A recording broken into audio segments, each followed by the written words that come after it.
की सीमा में पहुंचा तो देवराज इंद्र ने देखा अगर ये यज्ञ पूर्ण हो गया तो महाराज सगर मेरा इंद्रासन छीन लेंगे।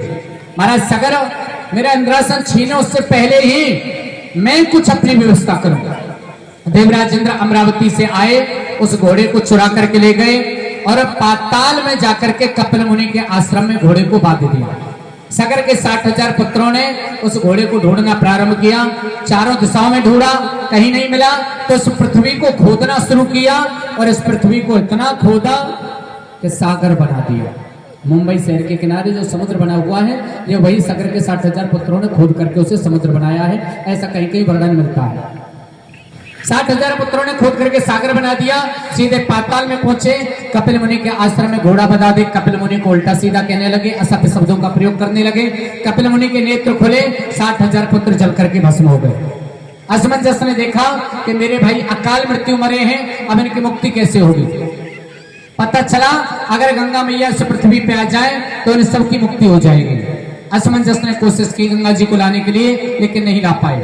असमंजस के पुत्र हुए अंशुमान, अंशुमान ने कोशिश की गंगा जी को लाने के लिए, वो भी नहीं ला पाए। अंशुमान के पुत्र हुए महाराज दिलीप, दिलीप ने भी बहुत कोशिश की गंगा जी को लाने के लिए, वो भी नहीं ला पाए। और दिलीप के पुत्र हुए श्री भागीरथ जी महाराज। श्री भागीरथ जी महाराज ने ब्रह्मा जी की तपस्या की, ब्रह्मा जी से निवेदन किया कि वामन भगवान के चरणों से जो गंगा जी निकली है वो ब्रह्मा जी आपके कमंडल में विराजमान है, आप इसे मृत्युलोक पर छोड़ें ताकि मेरे बुजुर्गों का उद्धार हो और संसार के जीवों का कल्याण हो। ब्रह्मा जी ने कहा मैं गंगा जी को तो छोड़ दूंगा, लेकिन गंगा का जो वेग है वो इतना तेज है, अगर गंगा जी पृथ्वी पे आएंगी तो पृथ्वी के खंड खंड हो जाएंगे। इसलिए भगवान शंकर की जो है तपस्या करो ताकि भगवान शंकर माता गंगा को अपनी जटाओं में धारण करें। शंकर भगवान की तपस्या की गई, शंकर भगवान ने आशीर्वाद दिया। गंगा मैया कल कल कल कल करते हुए ब्रह्मा जी के कमंडल से निकल करके ब्रह्मलोक में आई, ब्रह्मलोक से सुमेरु पर्वत में आई, सुमेरु पर्वत से शंकर भगवान की जटाओं में पधारी, भगवान शंकर की जटाओं से कैलाश पर्वत पे पधारी और कैलाश पर्वत से आप जो देख रहे हैं ये वही भागीरथी गंगा जो आपके पूर्वज लेके आए थे। बोले गंगा मैया की। आगे चल के सूर्यवंश में एक और राजा हुए जिनका नाम था खटवांग। खटवांग के पुत्र हुए महाराज दीर्घबाहु, दीर्घबाहु के पुत्र हुए महाराज रघु, रघु के पुत्र हुए महाराज अज और अज के पुत्र है महाराज दशरथ जो इस समय अयोध्या के सम्राट राजा हैं। अब दशरथ के कोई पुत्र है या नहीं ये मुझे नहीं पता है, अगर है तो आप हमें बता दीजिए। और आप लोगों की नॉलेज के लिए मैं बता देता हूँ कि महाराज दशरथ के पुत्र हुए प्रभु श्री राम, राम के पुत्र हुए लवकुश और लवकुश के बाद में करीब करीब 54 या 55 पीढ़ियों के नाम आज भी पंडाओं के पास लिखे हुए हैं, ऐसा प्रमाण जो है मिलता है। बोलिए राजा रामचंद्र की।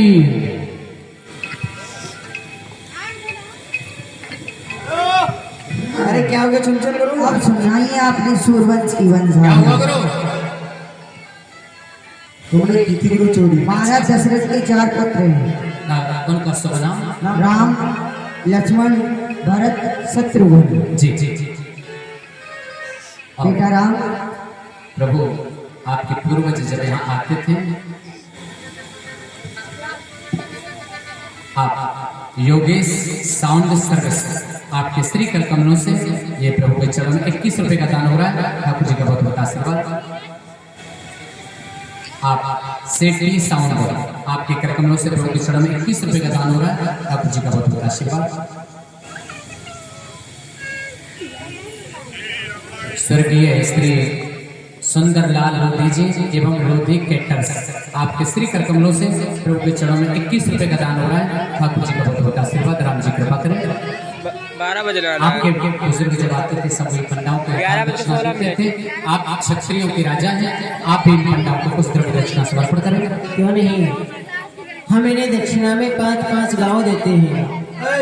5-5 गाँव में तुम्हें झाड़ू लगानी सोच रहे। चुप कर, झाड़ू नहीं लगानी है। और एक पंडा की यजमानी 5 गांव में रहेगी। अच्छा, एक पंडा को 5 गांव में हर घर से द्रव्य दक्षिणा मिलेगी। सभी लोग अपने 5-5 गांव में जाना।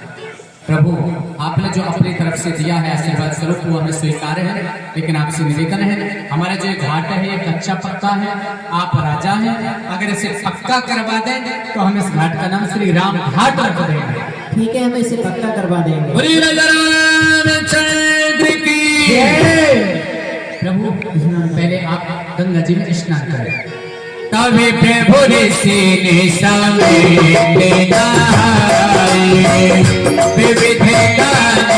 मैं देव ने खाए विविध गाने मैं देव ने खाए हरस चले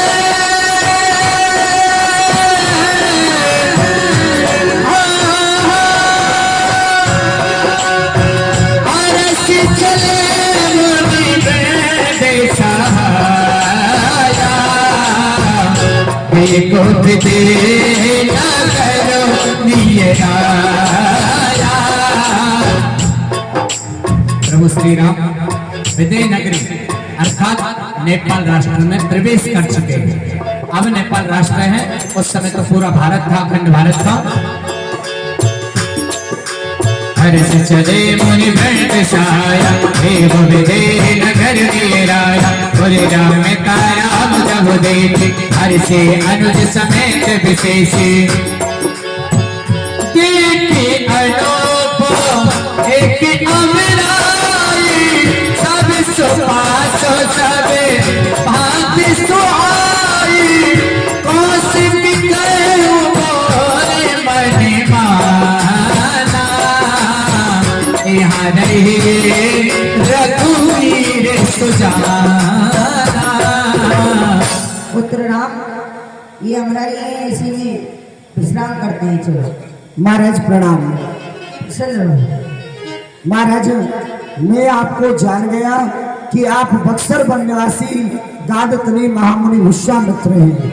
आप ये जो अमराई देख रहे हैं ये महाराज हृदय राज की प्रथम अमराई है। आप यहीं पर अपना आसन जमाए, मैं आपकी उचित व्यवस्था करूंगा और समय रहते ही मैं आपकी सूचना महाराज तक भी पहुंचाऊंगा। ठीक है, आप महाराज से कह देना। बोले राजा